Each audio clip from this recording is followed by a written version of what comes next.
Hi, beauties. Welcome and thank you so much for joining me for this video.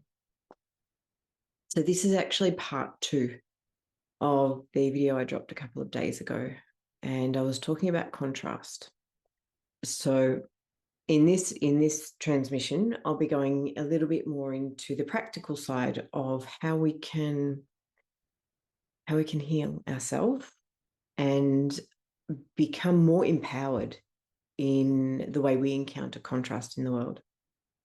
So just to recap, our entire reality, everything that we experience in the third dimension is based on this sense of polarity, magnetism and, yin and yang.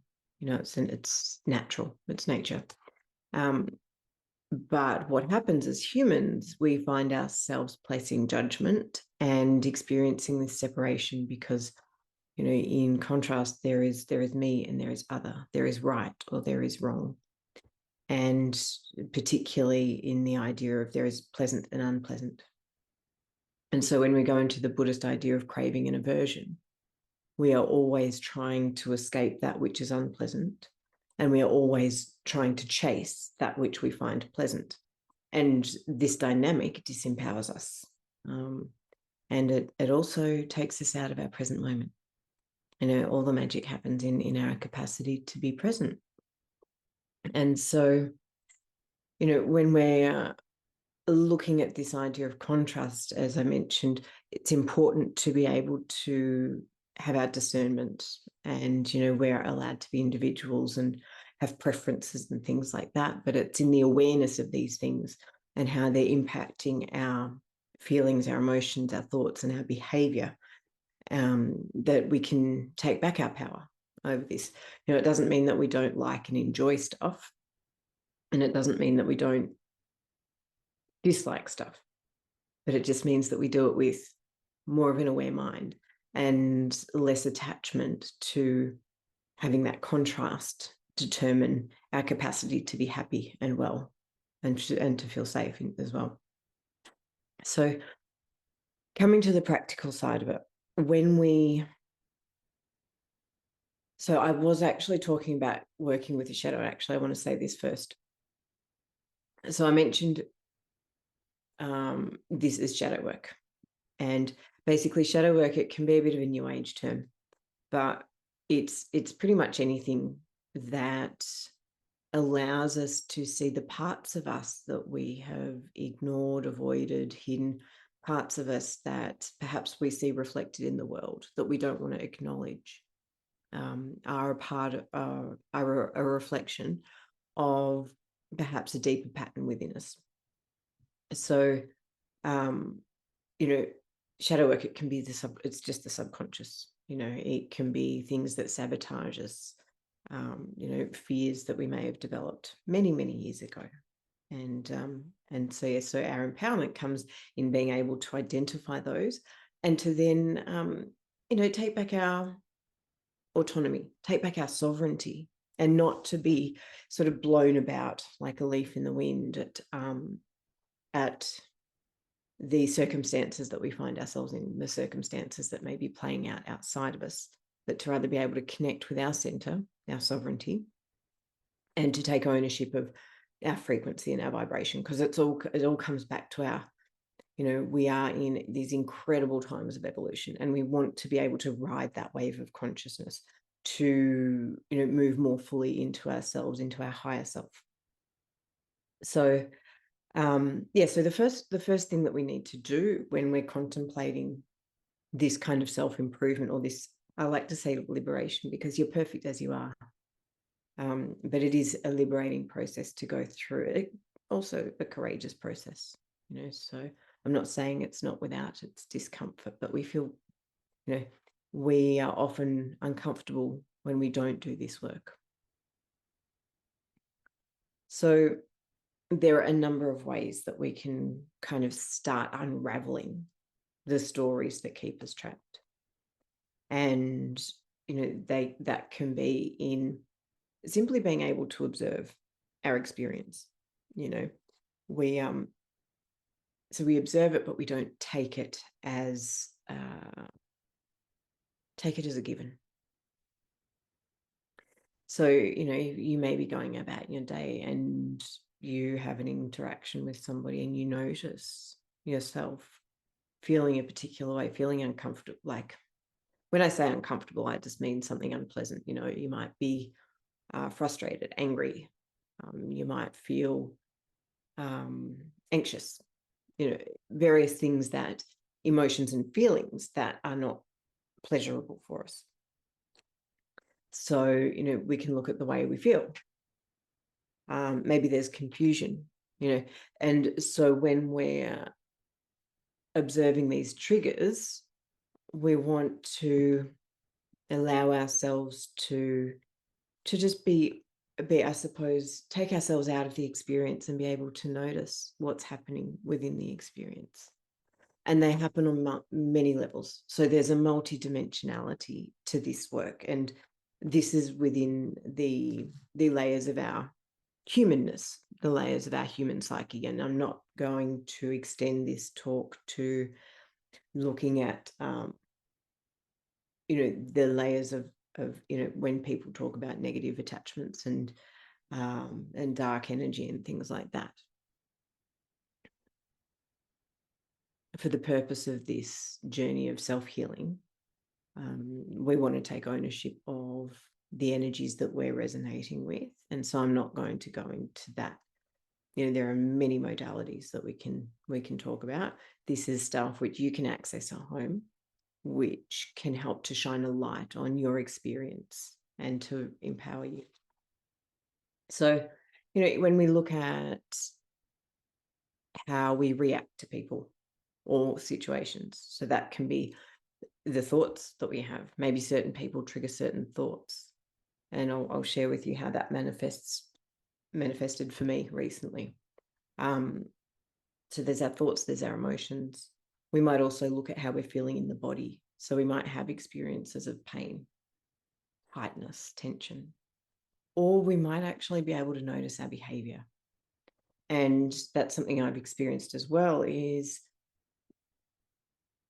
having an interaction and then walking away from it and looking at the way I'd behaved and go, that doesn't feel right. That doesn't feel aligned or authentic to me. What were the key components that caused my behavior to play out like that? Looking at the human as a multidimensional being, rather than just this skin blob that's moving mindlessly through life. And so once you start, and I invite you to, when we sit in meditation, we're starting to cultivate a greater connection to the greater part of ourselves. So that can be a great way to start to cultivate this kind of higher perspective of the way we're moving through life. But so that's step one. So, as I mentioned, the shadow parts of ourselves, or the way it manifests, is multidimensional. So it's not just that there's a wounded part of our psyche and that's the be all and end all. It plays out in different ways, and we can approach the healing in different ways as well. And often we'll find that, if we do some energy healing or something like that, then we'll actually have a cognitive experience following that, which helps us to resolve the wounding on a cognitive level. So, so one method of healing will often be a catalyst for another. However, I've also found that, just through experience with certain clients, talk therapy is great for resolving the cognitive resistance or pain or wounding, but it doesn't go into the energetic or the emotional energy. We may clear the cognitive aspect of an emotional pain, but for some reason the nervous system may not be healed. So what I'm going to share with you now is a process or a system that you can use to kind of approach healing from all of these different directions. And I'm working with 4 basic directions. So we've got the mental and emotional, which you might consider to be the masculine and feminine. So two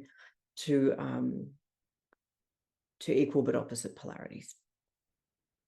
And these two need each other to interact. Anytime we have a feeling, we also have a thought. Anytime we have a thought, we will usually have a feeling, whether we acknowledge it and allow that to be or not. And the other two, we've got the spiritual and the physical. So we've got, and sort of in the middle of this, we've got our heart. We've got our center as we sit in the middle of these four aspects. So we'll start with, say, the mental and the emotional. So the mental aspect, this is where, and I talked about non-judgmental curiosity in the last video in part 1. So in the mental aspect, this is really where the curiosity comes out. And we're going to start questioning, exploring, digging about, looking for reasons, logical explanations, and things like that. This is our cognitive aspect. This is the analytical, where we sit there and we solve the problem about why we might be experiencing this pain or this. And I'll share a story with you later to illustrate this. So there's our mental aspect. There's our emotional aspect. And this is where we feel. We might feel the sensations in our body. And this is also, of course, connected to the physical. But this is often what I've found in terms of the emotional aspect is where we have to just be with it. And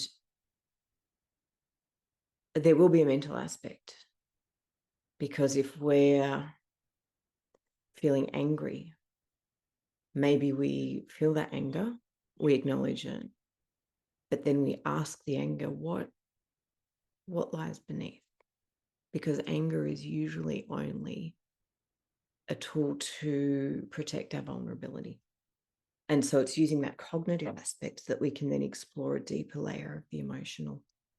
And we can start to really peel back and resolve where we've got this pent up, stored, stagnant energy in our field. And I say field referring to the physical body and the metaphysical body. We've got layers of our metaphysical self.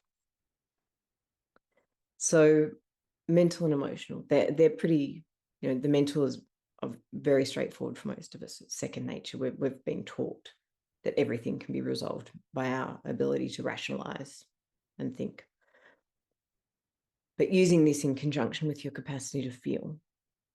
And often when we're going through a pain or a wounding, often a wounding or a pain will get stored in our field because it was too confronting to experience and process at the time, or because we've created a pattern. Maybe when we were 5 years old, we experienced a sense of rejection and we decided that we didn't want to feel anymore. We didn't want to feel like that anymore. So when we have a repeat scenario, we go straight into our mental aspect. So mental and emotion, we've got to feel, we've also got to understand. In addition to these, we need to also balance our spiritual and our physical. So the aspect of this, our spirituality is deeply aligned with our sense of trust. It's how we can receive from aspects of ourself that are more than physical. It's like spiritual and physical. Again, spiritual and physical, they're not separate, but like the masculine and feminine, they are two different aspects of the same being. And so while we experience our physicality, we have density, we actually do have physical pain and injury or structural misalignment, I'll say. In our spiritual sense, we can also feel a similar sense of dislocation, where we fall out of alignment with our true being and with our soul, with ourself. And so in this four-pronged process that I'm sharing, there are also certain practices that we're going to with the spiritual. And so to realign with our spiritual self, we have things like meditation, sitting in a willingness to connect. So connection is also, so if we talk about spirituality in the crown chakra, It is our trust. It's our ability to receive from the divine and also to surrender. So when we're moving through a process of healing, if we think about it this way and we have our, we ask the questions, we make a rational explanation, we understand the feelings in so much as the layers reveal themselves. So, and this dance kind of plays out, but and we have the courage to actually sit with the feeling aspect. As well as that, in integration and becoming whole, we also want to sit in meditation. We also want to sit with the connection of what's my higher self telling me? In what way is this lower dimensional dynamic reflective of perhaps a closure to my spiritual aspect? Am I, we might have cut ourselves off from the mystery. We might have cut ourselves off from the sense of wonder, the sense of magic, the sense of beauty, and trust, as I mentioned. And so this is a really critical aspect. It's something that, it may not necessarily be front of mind for many people, which is totally understandable, but it is a very profoundly healing and uplifting element to connect with. And it's part of our wholeness, And I'm not saying that, you have to connect with God or the angels or anything like that, whilst they are very lovely energies to connect with. But it's, a connection to your higher self. Your consciousness is so much more than just your thoughts or just your feelings or just your body, and this is what we're doing. We're bringing this integration and kind of a whole embodiment of your metaphysical and physical aspects. So that's and meditation, I would say, is kind of the key process to that. But meditation, don't be put off by that. Explore what kinds of meditation might work for you. Is there perhaps a guided process? Or, of course, reach out. Please do reach out or comment below if you have any questions about practices that might be supportive for you in cultivating this connection. So finally, I just want to have a chat about the physical aspect. And, it's so important when we're doing ascension work to cultivate the physical aspect. Trust me, I know it's otherwise we can become dissociated from our experience or our real world experience. And it would be, we can have this profound and magical experience of consciousness, but then there's this dislocation, and our physical reality is, so far removed from that, and it's almost painful. And, often pain is involved in our physical aspect. So when we're doing these four aspects of healing, in the physical, the ways that we can bring our physical self into alignment and activation, there are, and this is where I suggest tuning into your spirituality, your intuition. So your spirit, cultivating that spiritual connection will create, will open you to a greater sense of your intuition, similar to the emotional work. If you can sit and cultivate that, even through discomfort, if you can be with the emotional aspect, you will be far more receptive to the subtler guidance of your intuition.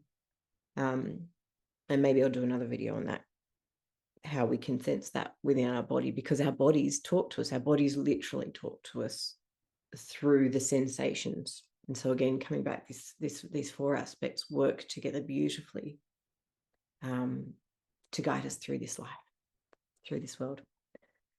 So some of the steps that you can take to cultivate balance and alignment in your physical world: movement, listening to the body if you need to move. Don't just sit yes, we need rest, but, and it's funny because a lot of the time rest can become uncomfortable, where there's something in us that knows we've been sitting for too long, but we just need to, and sometimes, we'll just flick to the next, I don't know, thing on Netflix or whatever. So listen to your body if it needs to move. I love yoga. Yoga for me is a lifesaver in terms of bringing or moving the body in a way that spirit can interact with it. So it shifts us not on a muscular level, but on the cellular level, because it allows the energy to flow, our subtle energy to flow more readily through the body. And this is in things like chakras and meridians, and which are really that kind of interface between our subtle self and our physical self. We've got this energy body or energetic anatomy. So movement, stretching. Stretching is amazing. I love yin yoga as well for moving stuck energy through the body with consciousness. It's like because we're in a meditative state, and when you can be really present to what you're sensing in those postures, it's amazing. Shaking is another really great way if you're working through some trauma or some kind of pain pattern, like we started talking about contrast and shadow work and subconscious patterns. If you've identified subconscious pattern which is based on a pain and a trauma, and you get into a state of presence with that, sometimes the body this is where the movement, sometimes you just need to shake your arms out, sometimes shake the shoulders, shake the hips, allow the spine to snake a little bit just to get the energy moving through, and this can help. Other times we need a bit more help, and maybe a massage, or I've got a great network chiropractor who I see, and that actually brings me. So I hope that's kind of landing in terms of understanding the ways that we can work with these 4 aspects together to bring balance and alignment to that center point, which is us, which is our core, which is our beingness. Now, I've recently actually been experiencing this and working through quite an acute situation where in my neck and shoulders. And it's been really interesting because, this work is kind of like a dance for me. I've done a lot of deep, dark, painful healing. And so, it is a dance to confront this stuff. And so, I had this acute, horrible pain where I couldn't move in my neck and shoulders. And so, I'm very grateful and I'm very fortunate that I have some very in tune energetic and physical practitioners. And so I did consult with them, and it's funny because as somebody who does consciousness work, sometimes we can think, well, I should be able to resolve this myself. But often once something becomes manifested that densely in the body, with that much density, it can be very difficult to shift using purely a subtle approach. I'm not saying it's impossible, but it can be easier to have some support. Now, the thing is, if I only go and get physical manipulation like massage or something, I'm not dealing with the subtle imprint, with the consciousness pattern that caused that spasm to occur in the first place. And chances are that down the track it might occur again, or it might become, rather than an acute injury, it might just become a chronic injury.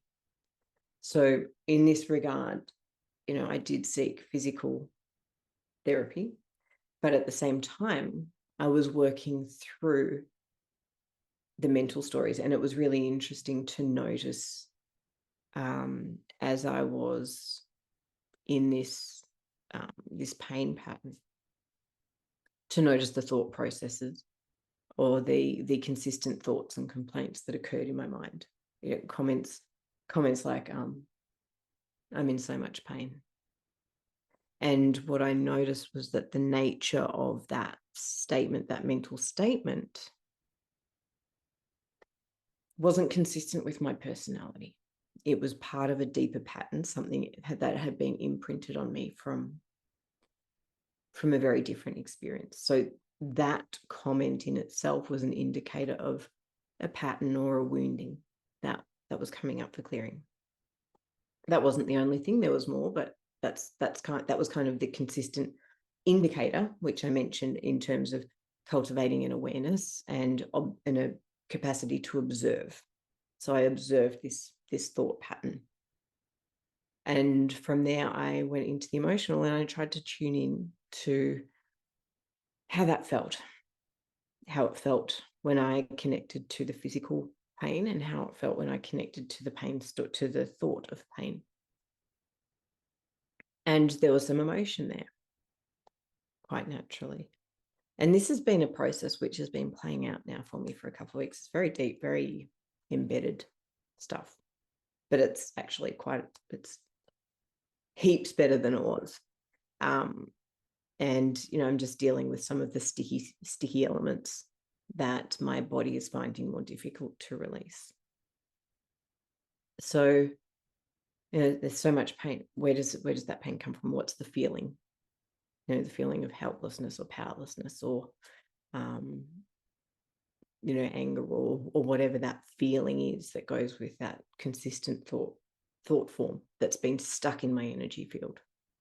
Because again, we're all working with frequency from denser to lighter. And so the fourth aspect and how I've been working through this is in my meditation, and my meditation has been connecting with the mental and the emotional as well, but I've also been connecting to the spiritual. And a large aspect of how my meditations in this particular field have gone is in terms of surrender. Gratitude. I've also had gratitude for the way that my body has been speaking to me. If we curse our body when our body tells us it's in pain, and we're just pressing and suppressing that shadow again, we're avoiding and suppressing, facing the message that our body is trying to tell us. So sitting in the spiritual realm, that connection to my higher self, asking for guidance and understanding to reconcile these two aspects. Which lifetime was it? This lifetime? Is it ancestral? And I mean, everything is now, but we have this kind of layered reality as well. And so connecting to the higher self, I can transcend and I can connect and I can surrender.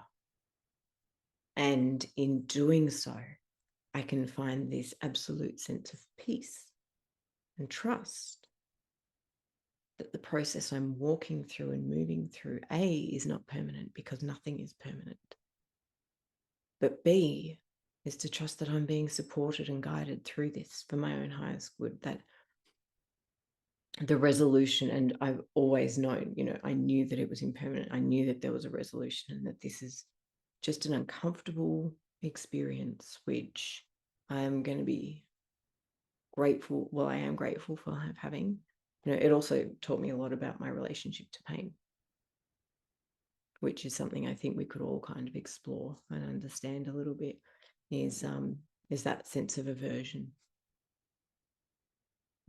Avoiding discomfort at all costs, avoiding difficult emotions, avoiding difficult conversations. So, yeah, it's very empowering to be able to take this awareness into your lived experience. So beautiful. Thank you for listening. I would love to hear from you if you have any questions, or if you'd like to explore this work further. You can comment below or look me up on socials and get in touch. I'd love to hear from you. So to finish up, fundamentally, our suffering comes from this sense of contrast, shadow, separation. And what we're doing in this healing, this multifaceted healing process, we're coming from separation, where we may only be aware of one aspect, usually the mental. So we're only aware of one aspect, but we're bringing a wholeness and a connection and a unity to our lived experience. Our dimensionality as a human is coming into a wholeness and a oneness. And it's funny because when we're coming into oneness, we also realize that we don't need everything to be the same. It's not only okay, but it's necessary for things to be different. People can have a different point of view. Just because someone doesn't agree with how I want to live my life doesn't make my living it any less valid. And when we can look at, why someone's opinion could hurt me so badly, that's up to me to resolve. And this is how we resolve it, is by getting curious. Why does this bother me so much? What am I making it mean? What's the meaning that I'm giving this person's opinion or behavior? So it's following those breadcrumbs to bring us back into unity with ourselves, and then anybody else's difference or contrast. It doesn't impact our peace. It doesn't impact our capacity to be love in ourselves, because it's all about just being love in ourselves. Presence, that center point, be in your heart. Balance, mental, emotional, spiritual, physical. We're whole. Take a breath with me, beautifuls. So I do deeply hope that that has served, and that you can be open to exploring perhaps deeper layers of yourself and empowering yourself on that journey. So if you like this video, please do subscribe to the channel. I'll be dropping some more videos in the coming weeks about our spiritual values and how we can deepen our knowing of self through that. But I'd just love to stay connected. So on that note, much love and bright blessings to you, dear one.